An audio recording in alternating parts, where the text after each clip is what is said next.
নমস্কার বন্ধুরা, এখন এগুলা ইউক্যালিপটাস গাছ।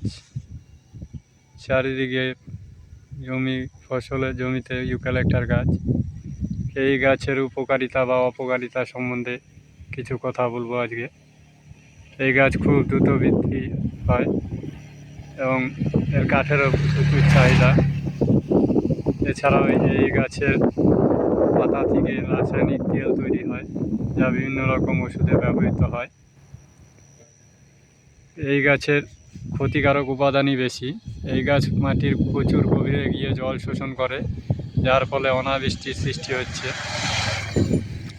এর পাতা থেকে বা শিকড় থেকে যে রাসায়নিক বিক্রিয়া হয়, তার ফলে চাষের জমি নষ্ট হচ্ছে, মাটির উর্বরা শক্তি নষ্ট হচ্ছে। আগামী প্রজন্মে এই গাছ যদি আরও লাগানো হয়, তাহলে পরে ধানের জমিতে সারাদিন শ্যালো চালালেও জল এর লেয়ার থাকবে না। ওই জন্য অবিলম্বে এই গাছ লাগানো বন্ধ করুন।